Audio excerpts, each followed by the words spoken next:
En el diálogo de hoy vamos a explorar el tema del caudillismo, el neocaudillismo y el populismo. Basta buscar en la internet artículos sobre el tema para ver que existe la impresión de un auge en este tipo de líderes. Pero esto no es solo una percepción. Un estudio solicitado por el diario británico The Guardian analizó la retórica de 140 jefes de Estado de 40 países y detectó que efectivamente hay un aumento sostenido del populismo discursivo, en especial en Latinoamérica.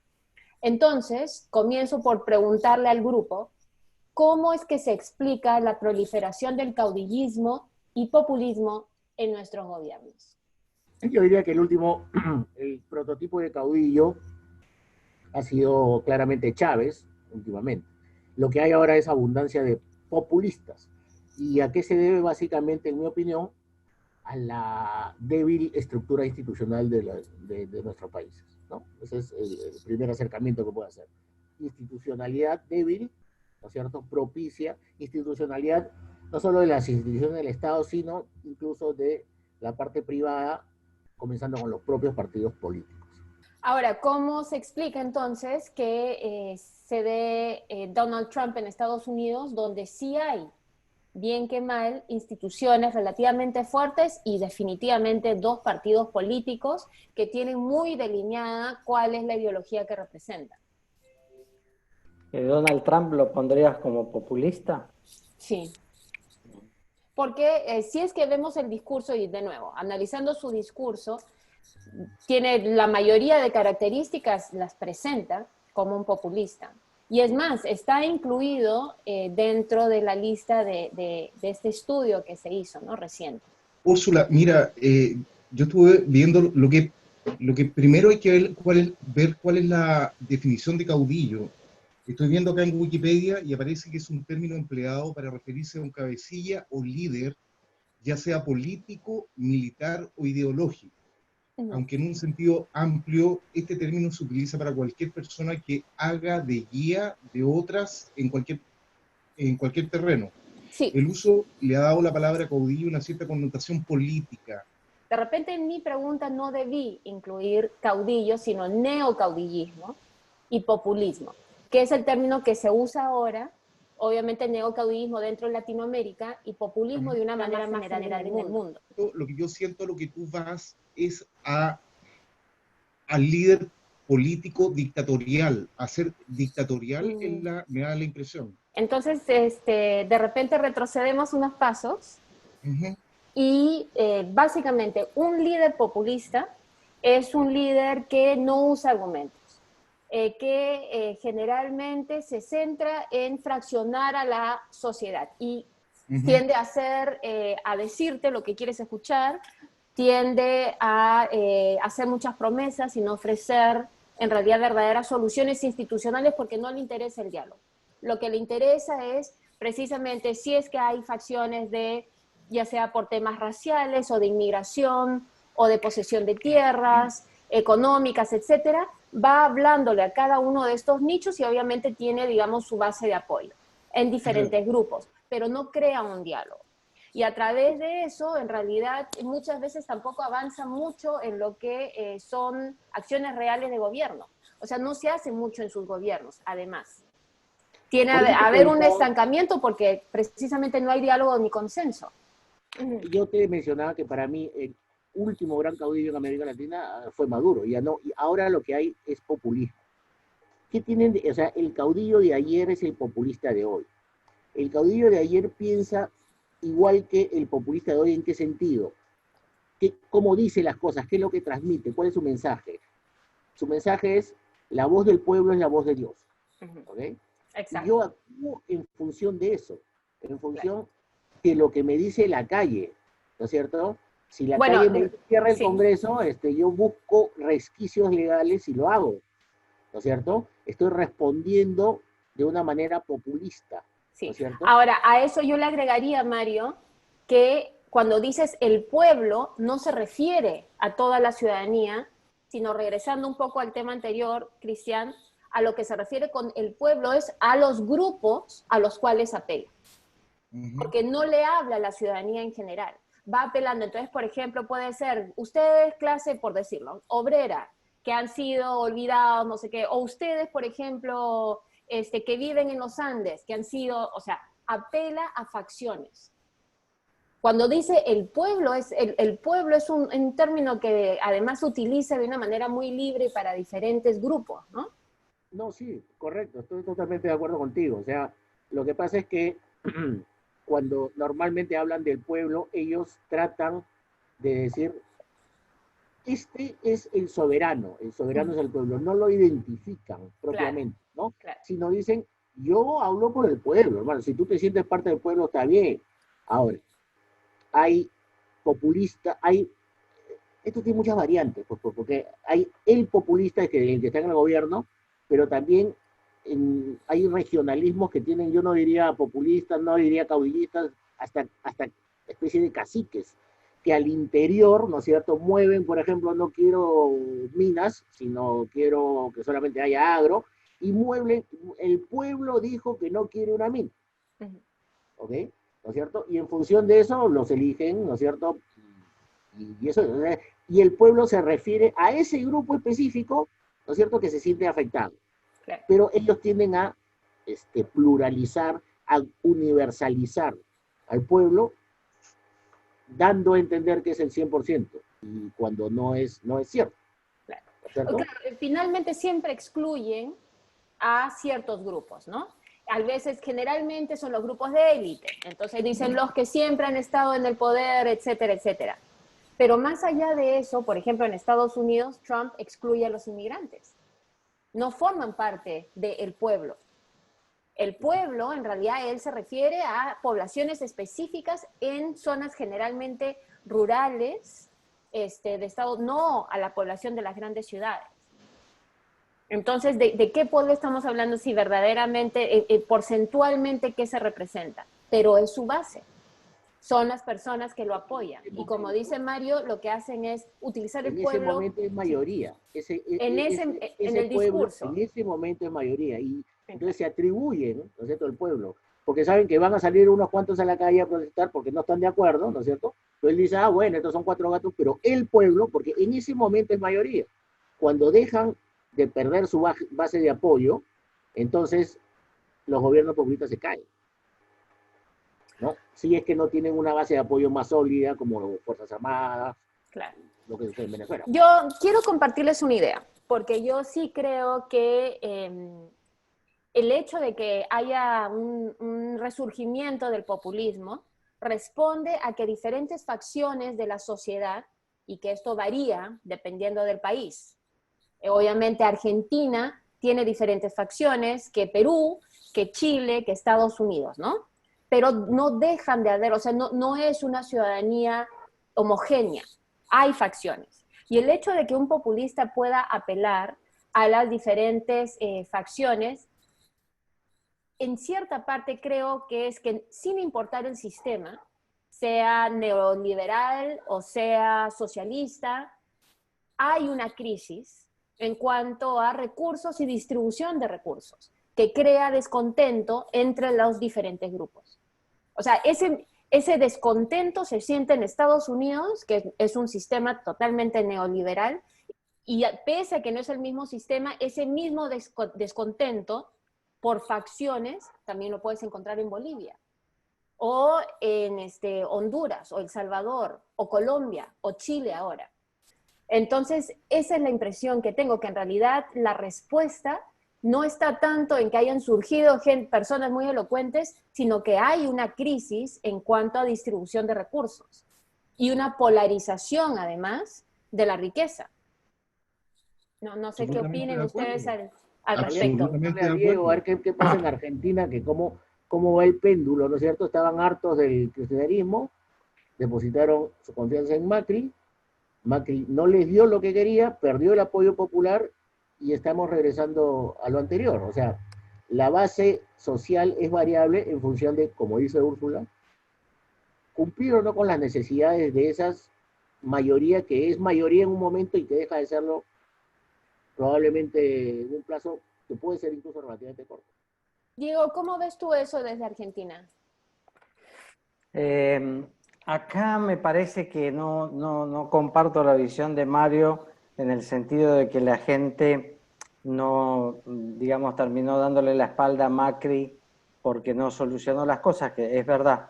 Pero uno de los problemas de Macri es que fue poco populista, no es un líder carismático. Acá a la gente le gusta el macho fuerte, el macho alfa, que grita, que hace, que tiene gestos contundentes. Y eso está en toda la sociedad, no solamente en la presidencia, en los clubes de fútbol, etcétera. Es como que el líder tiene que ser un tipo fuerte y al que además la sociedad le permite de todo. Entonces, me parece a mí que Macri era un presidente demasiado civilizado para este país. Pero también polarizante. Bueno, él trató De, de de una, de- o sea, de aprovechar, una, creo yo. Él trató mal, fue un error suyo tratar de aprovechar digamos, el odio de una parte de la población hacia el régimen anterior. Me parece que fue malo eso. Él debería tratar de haber superado esa grieta, esa brecha. Pero claro, él vio fácil, una enemiga fácil en la expresidente, no, no le salió bien, evidentemente. La gente parece que la corrupción mucho no le importa al final. Ahora el populismo a veces se convierte en una necesidad para los gobiernos. Por ejemplo, en Chile, Cristian, no sé si ya lo están acusando a Piñera de populista, ¿no es cierto? Ahora con todo lo que ha pasado, que Es ahora verdad. sube salario, ¿no es cierto? Das una serie de ventajas. Sí, claro, claro. Ahora anunció bonos, digamos, que va a significar tranquilizar en parte un poco a la población, pero vamos a ver hasta cuándo dura eso. Ha aumentado el tema de la cesantía, la reactivación, yo creo que de aquí a unos 2 años va a tardar en mejorar todo este asunto. Y, y el tema que incluso en la prensa ya están viendo que es necesario solucionar el tema de los impuestos, que son muy elevados acá en Chile. Efectivamente, concuerdo con lo que ustedes han dicho, digamos que vivimos en una sociedad absolutamente polarizada, los presidentes eh, finalmente ofrecen y, no sé, las palabras dicen muchas cosas, lo importante son los hechos, eso es lo importante, que hemos pero más, conversado más anteriormente. allá de las palabras, Cristian, yo me atrevería a decir que el uso de las palabras.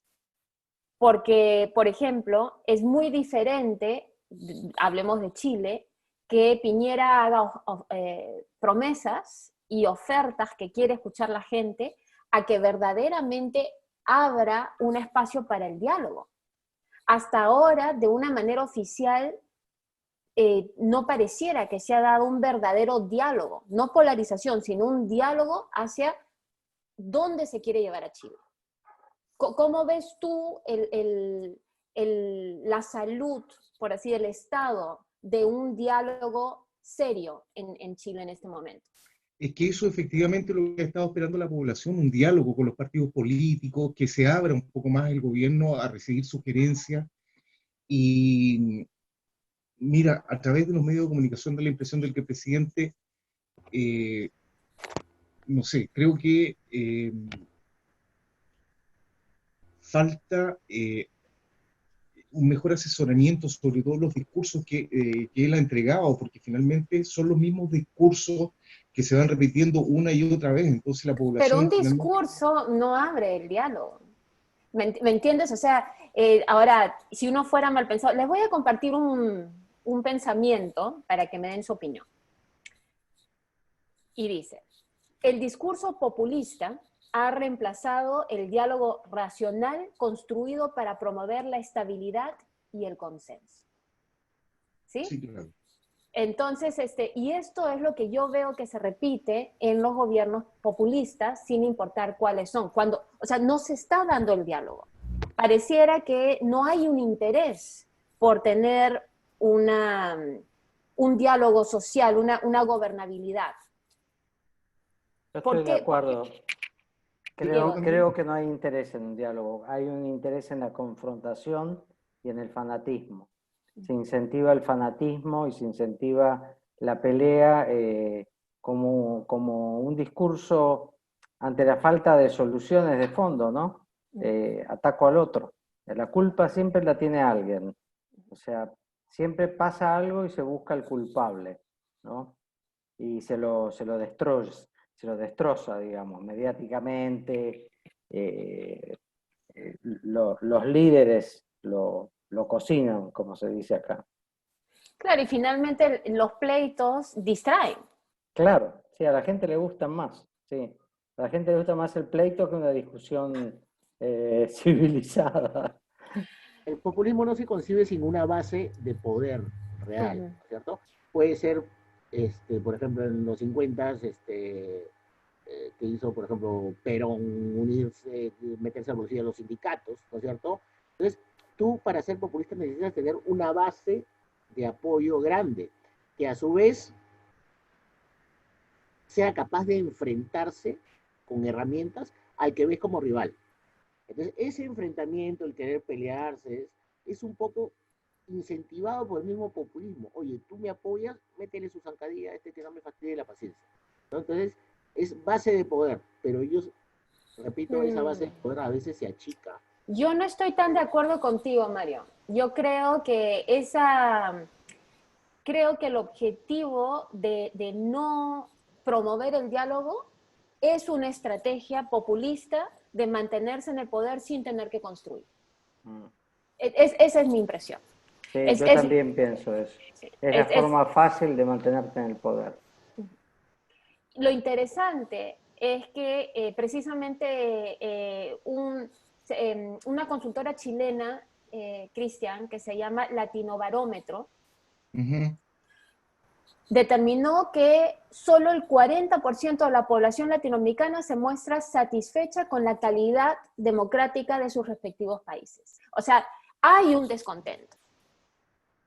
De cada 10 personas, 4 no creen que su democracia esté en buen estado. Y sin embargo, caemos en este juego de no tener diálogo, de seguir discursos populistas, de votar por alguien que creemos que finalmente nos va a solucionar la vida. ¿Por qué? Úrsula, pero la pregunta, yo la pregunta creo que va hacia el sistema. Por ejemplo, acá la crisis social es, es debido al sistema, a la desigualdad, y creo que lo mismo está ocurriendo en toda la región. ¿Te das cuenta? Ahora, ¿es el sistema pero eso, Cristian, más bien no es el síntoma, ¿me entiendes? No es el efecto. O sea, la pregunta es, si estamos descontentos con nuestras democracias, ¿por qué seguimos votando por gente que nos hace promesas populistas? ¿Por qué seguimos aceptando candidatos que no promueven el diálogo y que además de eso ni siquiera provienen de partidos políticos con ideología que uno sepa más o menos por dónde va a ir? Yo tengo la sensación, Úrsula, que la gente, a raíz de todo lo que está ocurriendo, está como despertando, porque yo tengo la sensación que más que por candidato vota por personas, por personas que podrían, en el fondo, solucionar los problemas. Creo que por ahí va la cosa. No vota por candidatos, no vota por partidos políticos, sino que vota por personas que ellos creen que pueden solucionar. Pero ese es un albur, ¿me entiendes? Porque dentro de todo yo entiendo que los partidos políticos están en crisis, pero un partido político bien constituido y con ideología te da un marco de referencia en cuanto a la acción que va a tener esa persona una vez que llegue al poder. Sin ese marco de referencia, no sabes por dónde se te va a disparar. Sí, claro. Absolutamente de acuerdo. Diego, no sé qué los partidos Mario, sí. Cada vez carecen más de ideología. O sea, en el Perú dentro de 2 meses vamos a tener elecciones al Congreso, se presentan 23 partidos, y tú preguntas, ¿y usted en qué cree? Y te va a decir un montón de vaguedades. O sea, los partidos no son los partidos de antes que te tenían un ideario, ¿no es cierto? Políticas claras hacia dónde apuntaban, qué sé yo. Ahora se crean partidos para las elecciones. Movimientos, en realidad, movimientos Y a políticos, la ¿no? gente parece no importarle. En verdad, yo sí te diría que hay una falta de cultura democrática, que es una herencia antigua, ¿no es cierto? Ya te digo, los comunistas de hoy son los caudillos de ayer. Y la gente, si tú le dices que voten a los congresistas, todos te van a decir en mayoría que sí. No hay esa cultura democrática, no hay una representación. Yo no me siento representado por ese que está sentado en el Congreso, ¿no? Y el presidente, bueno, si hace esto, si aumenta el sueldo, bueno, sí, me conviene, y si hace lo que no me conviene. O sea, no hay una institucionalidad democrática arraigada en la persona. Quiero regresar, sí, Diego, No. perdón. Reforzando un poquito lo que dice Mario, cuando yo me inicié en política, cuando era joven, eran muy importantes las plataformas de los partidos políticos. La plataforma era un folleto, un librito, en el cual el partido político expresaba sus ideas en caso de llegar al gobierno, ¿no? Eso hoy no existe más. Nadie tiene Porque una plataforma. precisamente a eso quería ir. ¿Qué ha Bueno, han sucedido con metido nuestros partidos actores, políticos? deportistas, o sea, la política se convirtió en una cosa de personas y de marketing. Exacto, Se lleva a cualquiera a ser un candidato, un exacto, es payaso, lo que yo estaba comentando. un artista, o sea, cuanto más rating tiene, mejor. Exacto, muy de acuerdo, Diego. Mira, Úrsula, hay un dicho que yo creo que se podría aplicar a la política. La credibilidad de una persona crece a la velocidad de una palmera y cae a la velocidad de un coco. Y creo que eso es lo que ocurre en la política y con los políticos, que se perfilan, tienen determinadas características, pero el primer fallo, next.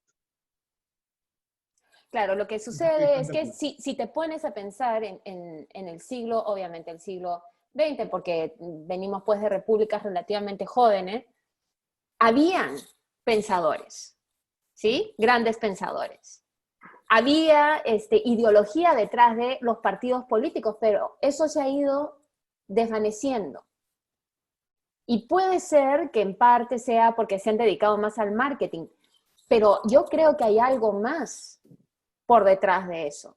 De repente va un Empatía. poco lo que dice Mario, que es que Es que falta, es falta empatía, una es educación, pero falta una educación política, falta una educación educación cívica de democrática la donde población. el que entre a la política debería Está- tener muy claro qué es lo que está representando y a quién.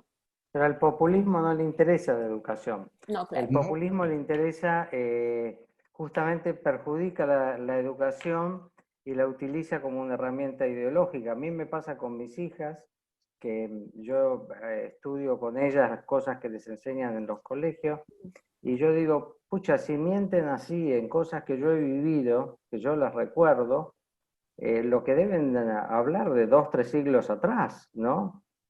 Han Danos un tergiversado. ejemplo, Diego, ¿a qué te refieres? Mira, Danos un ejemplo. el otro día le ayudé a mi hija en un examen de historia en la universidad y había una pregunta sobre la guerra de Malvinas, ¿no? Que yo soy de la generación que fue la guerra de Malvinas. Y era totalmente, no era verdad lo que decían. Eh, Por daban ejemplo, una, ¿qué decían que no era verdad? Bueno, la guerra de Malvinas fue claramente una respuesta de los militares a un momento de crisis de ellos, a un aumento de las protestas sociales, y entonces ellos apelaron a eso creyendo que con eso se iban a eternizar. Eh, y había otra interpretación ahí que decía de que había un ideario de la patria grande y que la gente pensaba que con eso pasábamos a ser el primer mundo. Y yo, la verdad que lo leí y digo, ¿dónde vivía este hombre que escribió esto? Porque acá en la Argentina seguro que no vivía. Y muchas otras cosas, por ejemplo, el tema de derechos humanos está totalmente manoseado. para que te des una idea, Wikipedia, que la citaba Cristian recién, Sí. acá en Que Wikipedia... dicho sea de paso, Wikipedia no es la verdad absoluta. Dejemos en claro. Justamente, acá en Wikipedia se contratan a militantes y se les paga para que tergiversen las cosas. Sí. Por ejemplo, si tú lees en Wikipedia cosas sobre Cristina Kirchner, parece que sus causas por corrupción fueran como algo menor, digamos, no son muy relevantes. Lees la biografía de Macri y parece que fuera, pero así, plagado de casos de corrupción. Y esto no es la realidad así, ¿no? Está el populismo atenta contra la calidad de la educación. Claramente, no quiere un pueblo educado. Bueno, y la gente tampoco se da el trabajo de informarse. O sea, No. va de dos lados, ¿me entiendes? O sea, debería estar clarísimo que ante una plataforma que puede ser manipulada por cualquier persona, como es Wikipedia, no puedes creer, y no hay un rostro, no hay una fuente necesariamente creíble por detrás. Tienes que estar consciente de que algunas cosas serán verdad y otras no. Claro. Y deberías buscar fuentes más bien que puedas corroborar, o sea, que den la cara, que digan, efectivamente, yo estoy afirmando tal o cual cosa, ¿no? Sí, Sí. yo a raíz de esto dejé de creer en Wikipedia, pues siempre uno, digamos, su credibilidad aumenta en relación a las cosas que uno conoce, ¿no? Entonces, decir, si este tema que lo conozco lo tergiversan así, y el del que no conozco no puedo creer en ellos. Hay una consultora transnacional. Lo otro la que sería interesante analizar, cuál es en qué influyen los poderes fácticos, en que a ver, si me puedo explicar, los poderes fácticos en que la emergencia del populismo, de que se generen estas situaciones, ¿te das cuenta, no? Sí. Porque a lo mejor un líder político puede tener las mejores intenciones, pero sigue presionado por estos poderes fácticos, ¿no es cierto? No sé, claro, pero de buenas intenciones no se hacen las cosas, ¿no? Creo que tienes que estar preparado. O sea, si vas a asumir la responsabilidad de liderar a un país o de liderar a un país, ya sea a través del ejecutivo, legislativo, lo que fuese, tendrías que estar preparado, ¿no? Mira, una consultora transnacional que es Llorenti Cuenca, da cuatro razones que me parecen bastante interesantes y lógicas por la cual se ha dado este auge, este resurgimiento del populismo. Una es una desafección política de parte de la población. La segunda es dudas en el modelo. O sea, en realidad, cuando dice el modelo, yo, de nuevo, remarcaría que cuando habla del modelo económico, se da tanto del lado neoliberal como del lado socialista. O sea, el modelo en general económico, no importa de qué lado, no está resultando, no está dando los resultados esperados por la población. Porque la tercera razón es precisamente una creciente brecha social. Y eso lo vemos en todos los sistemas. Y como cuarta, reformas decepcionantes. O sea, la gente está desinteresada en la política porque no cree en el sistema de su gobierno, porque ve cada vez una mayor brecha social una brecha social entre los millonarios y digamos, clase media para abajo, y además de eso, las reformas que se hacen no dan los resultados que se esperaría. ¿Qué opinan ustedes sobre este diagnóstico? Hay un tema vinculado al primer punto que mencionaste de la consultora. ¿La desafección? Sí. En países de América, en algunos más que en otros, es evidente que existe una informalidad muy grande, ¿no es cierto? El informal trabaja como puede, se las arregla como puede para sobrevivir.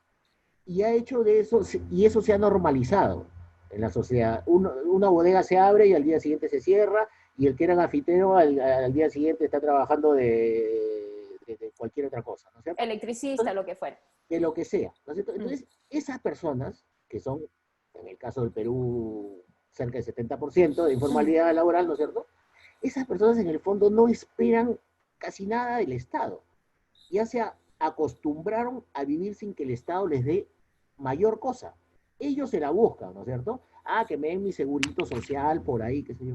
Entonces, el Estado les resulta indiferente. En gran medida les resulta, se sienten ajenos al Estado. Al sentirse ajenos al Estado, puede venir cualquiera que le diga dos cositas o le regale su gaseosa para que vote por él y votan. Y no sabe Claro, por qué. porque sabe que va a solucionar su vida sin importar el sistema, porque ya son periféricos. Exactamente, ¿no? Entonces, Mario, ¿y a qué se debe que haya tanta informalidad en Perú? bueno, yo creo que la falta de institucionalidad es lo que, es lo que genera, Sí. o sea, hacer mal las cosas, ¿no es cierto? Si tú quieres abrir una pequeña empresa y te vas a tomar 3 años en abrirla, ¿no es cierto? Porque te ponen 1000 trabas, porque las instituciones no funcionan correctamente, adecuadamente, entonces tú dices, ¿sabes qué? Abro como puedo mi empresa, no saco licencia ni nada. Son instituciones que no funcionan adecuadamente. No le Pero, brindan al ciudadano los servicios que deberían normalmente dar.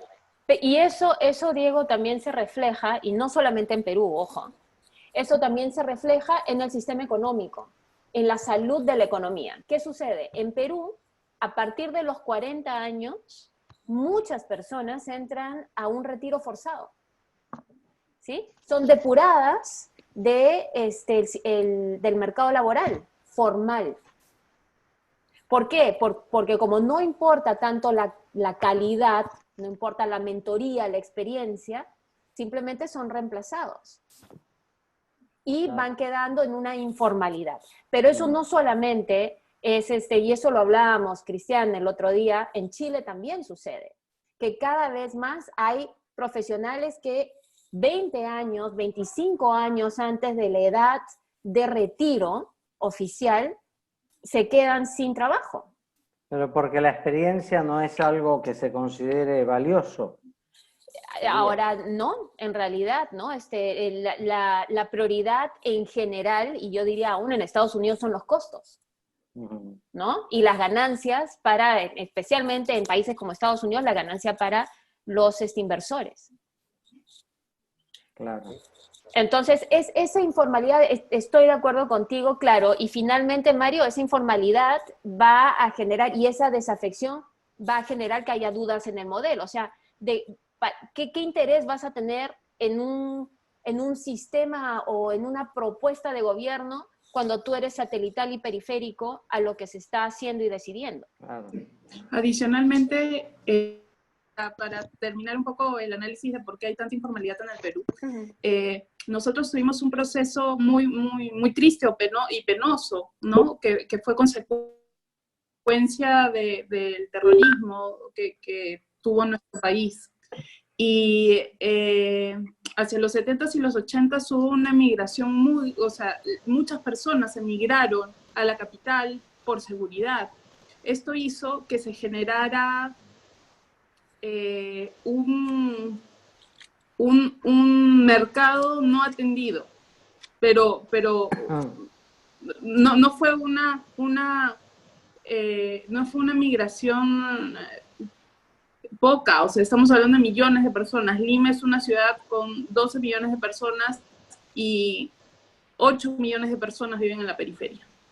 Y 8 millones de personas son las que se alimentan, trabajan y viven en la informalidad, porque no encontraron la respuesta adecuada del gobierno, que les entregara desde vivienda hasta formas de hacer negocio. Pero más allá de eso, Eli, o sea, ya había un gobierno, o sea, ya había un sistema colapsado, porque desde el hecho de que no tienes un desarrollo en cuanto a fuentes de trabajo en las localidades donde vives, ya hay un problema. Y esa migración, inmediatamente, Diego, estoy pensando en Buenos Aires. Sí. La enorme cantidad de peruanos, paraguayos, etcétera, que viven alrededor de la ciudad de la manera periférica también, de los cuales además muchos argentinos también. Entonces, no es una cuestión solamente de Perú, o sea, la ves en Argentina, o sea, viajas a Buenos Aires y está ahí, palpable mientras manejas del aeropuerto a la ciudad. Claro, en la ciudad Y mide luego 100 kilómetros de una punta a la otra. Y luego tienes este fenómeno de todas estas personas que se acostumbraron a vivir de la informalidad. Entonces, hay generaciones que han utilizado esta figura como normal, se ha normalizado la informalidad. Entonces, romper este círculo es difícil. Yo no sé, Eli, en realidad si es que se han acostumbrado o no les han ofrecido un sistema mejor. Ah, no hubo alternativa. Exacto. Es que, efectivamente, al principio no hubo alternativa. Pero pero si ahora, si existiese un sistema que les conveniera, o sea, que les fuera más conveniente, probablemente harían la traslación. Sin hablar de que obviamente hay gente que sí se está formalizando, pero más allá de eso se trata de alternativas. O sea, ¿qué alternativas está ofreciendo el sistema, no? Claro, pero es difícil romper con este sistema, porque lo que encuentras es que hay como dos realidades que viven de forma al mismo tiempo. Son dos mundos, ¿no es cierto? El mundo de la formalidad, el mundo de la ciudad y el mundo de la periferia. Son dos realidades distintas. Yo no lo veo tan así, la verdad. Creo que en Perú hay incluso informalidad dentro de las empresas formales. Obviamente que los sistemas de fiscalización, la SUNAT, etcétera, con impuestos, está mucho más eficiente y tratando de que se pague todo lo que tiene que pagar, etcétera. Pero hay esa idiosincrasia de una informalidad ante un sistema que no te favorece. Cuando conversas con las personas, me parece a mí que es prevalente. O sea, yo no he escuchado a nadie decir, yo quiero, bueno, y es difícil, pero quiero pagar mis impuestos porque me interesa que los colegios estatales, por ejemplo, tengan buenos profesores, que se ayude en la educación de mi país. Y estoy hablando en general. Yo no sé... Es que esa es la desconfianza hacia el Estado que ha existido siempre. Y ahora que en Perú y en todos lados se destapan los casos de corrupción, lo típico que vas a encontrar decir es, ¿y yo por qué voy a pagar? ¿Por qué me tienen que cobrar peajes si la carretera está hecha una porquería? ¿No es cierto? ¿Por qué tengo que pagar impuestos si se tiran la plata? ¿De cuántos miles de millones han robado? Entonces, todo eso, ya te digo, genera un caldo de cultivo para que la gente no crea simplemente en el gobierno. Y al no creer en el gobierno, bueno, ¿por quién voto? A ver, esta tiene bonita cara, le marco la cara. Yo pienso que va por ahí la cosa.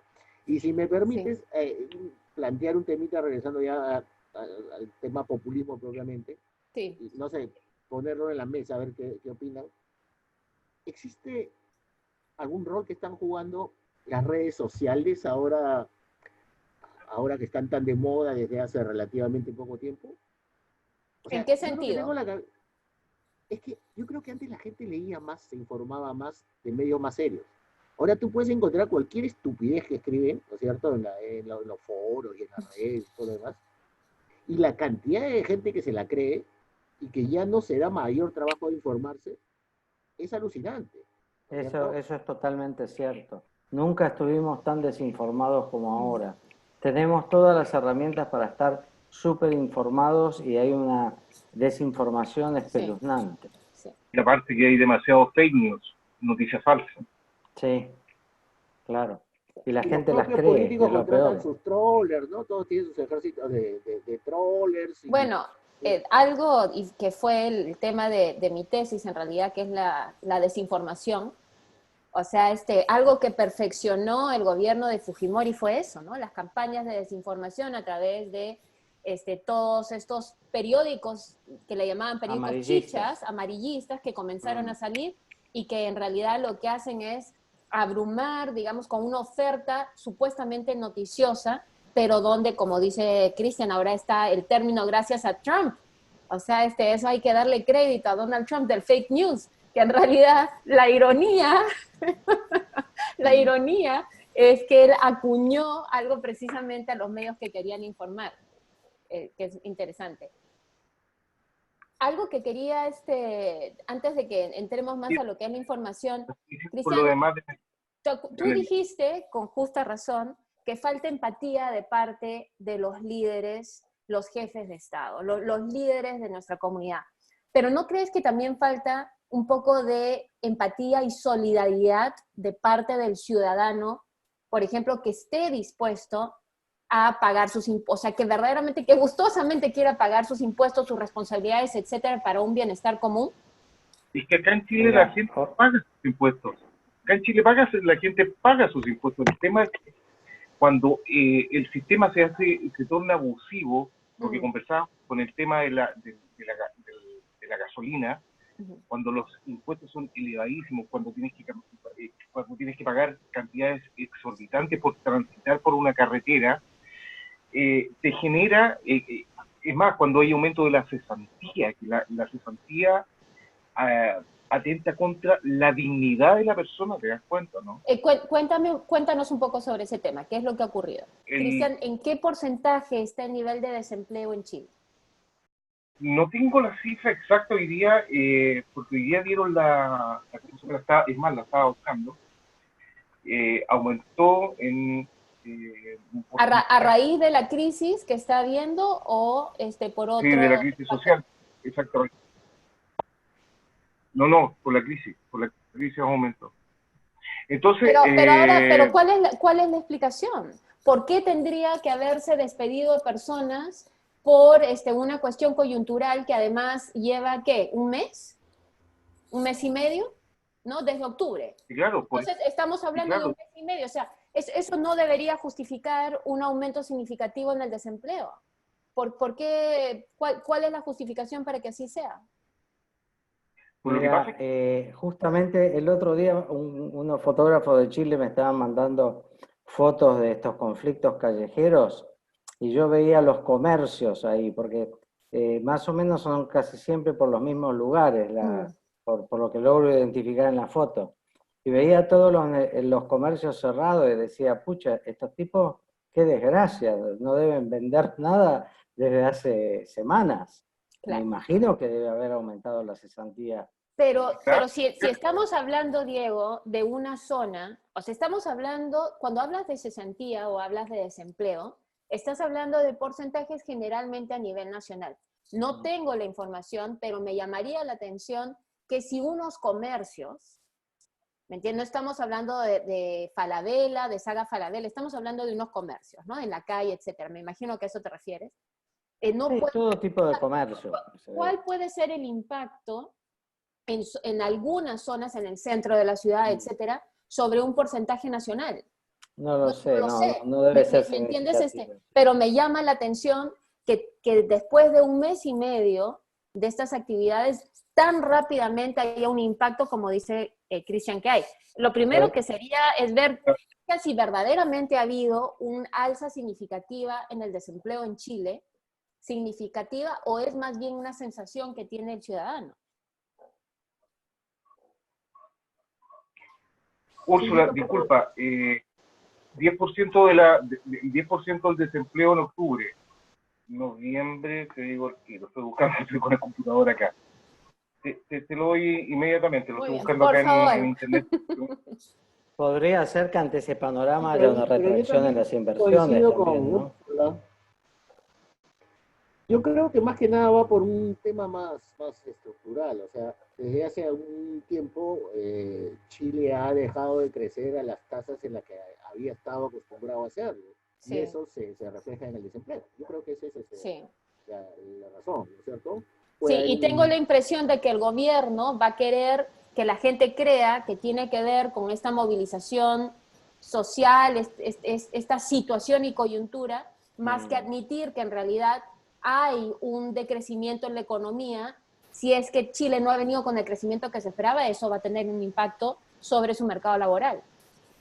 Úrsula, en Chile el problema no es un problema de economía, es una crisis social de lo que habíamos conversado sobre el sistema. Pero las dos cosas, Cristian, no están divididas. Un problema en la economía de un país va a tener un impacto sobre la situación social. Creo que en eso podemos coincidir. Sí, claro, pero es lo que tú señalabas en un principio, es por las diferencias sociales, por las brechas que existen.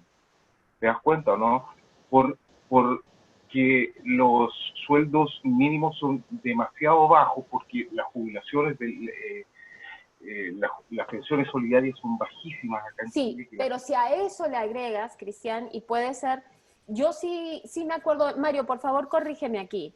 Creo que regionalmente en los últimos años, en realidad, el que se ha mostrado mejor en cuanto a un crecimiento económico, a nivel macro al menos, ha sido Perú, ¿no? En el Mismo. Perú se solían hacer el ejercicio. Si seguimos creciendo estas tasas, en tantos años vamos a llegar a tener el PBI per cápita de Chile, ¿no es cierto? Hace años yo escucho ese discurso. ¿Y eso por qué era? Porque Perú venía sostenidamente creciendo a tasas altas mayores que las de Chile, ¿no es cierto? Y me parece, eso sí no conozco las tasas recientes, digamos, del último año o los últimos 3 años de crecimiento de Chile, pero yo diría que de ser líder, lo superó Bolivia, lo superó Perú, lo superó Colombia en términos de crecimiento de producto anual. Ahora, claro, a ver, Cristian se nos fue y ya regresó. Sí, Cristian, ya te tenemos de vuelta.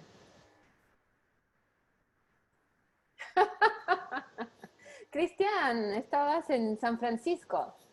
No, definitivamente hay una relación entre la economía y, la situación de una población y la situación social. O sea, estaba viendo en este momento, sí, justamente Cristian estaba revisando el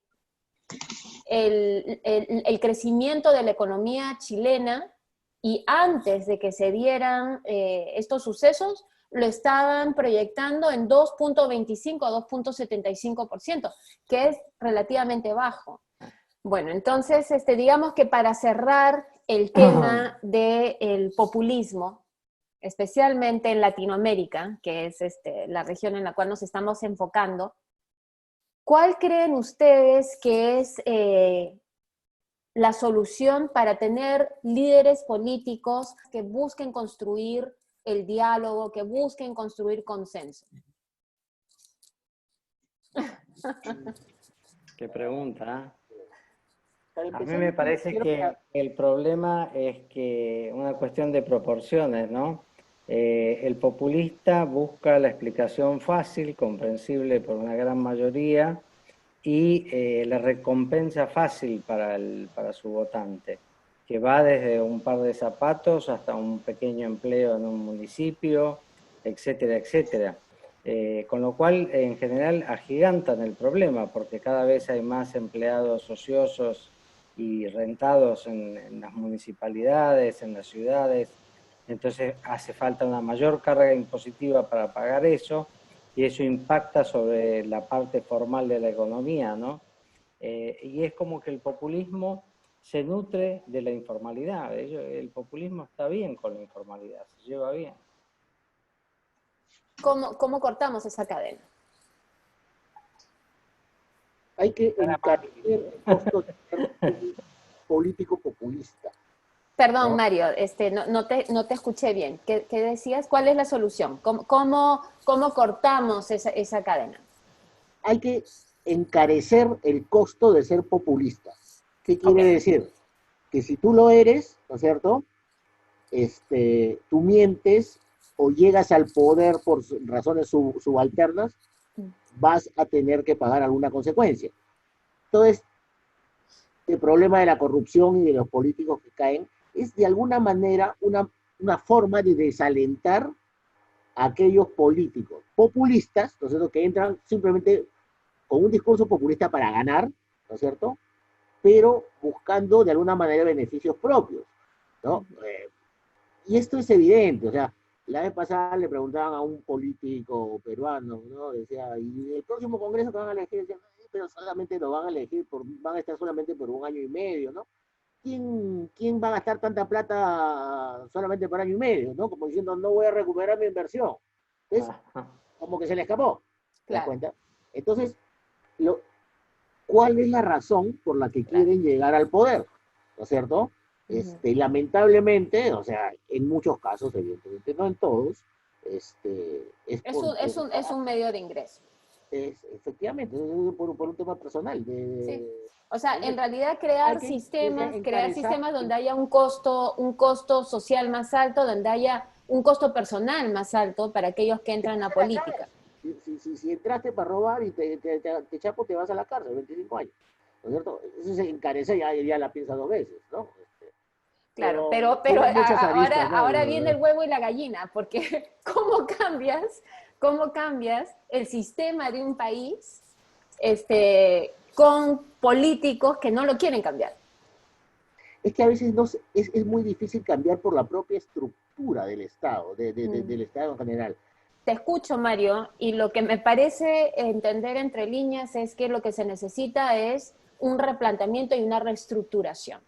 O sea, por un lado, ponerle, digamos, reglas de juego en la cual haya mayor consecuencia para promesas no cumplidas, y por otro lado, hacer una reestructuración del aparato estatal.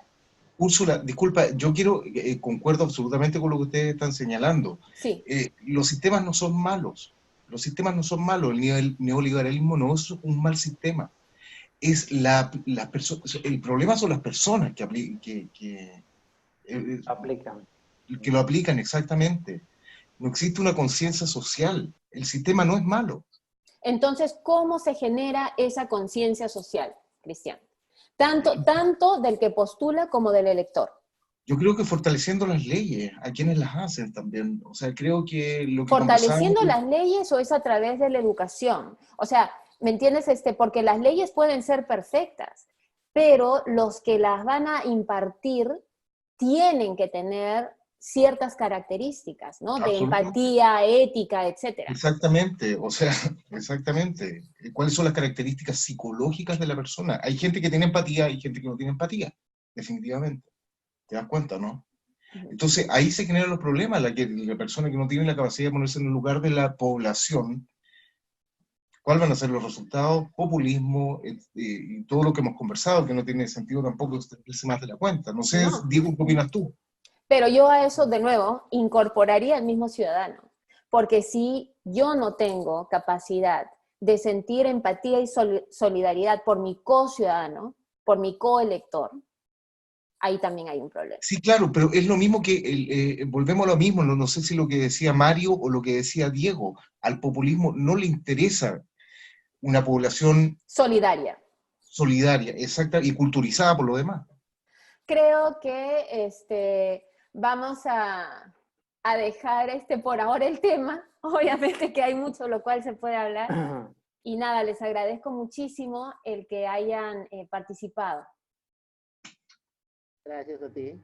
No, gracias a ti, Úrsula. Gracias a ti, Úrsula. Siempre Suerte interesante. a todos, muchachos. Hasta pronto. Hasta pronto. Hasta pronto. Chao, gracias.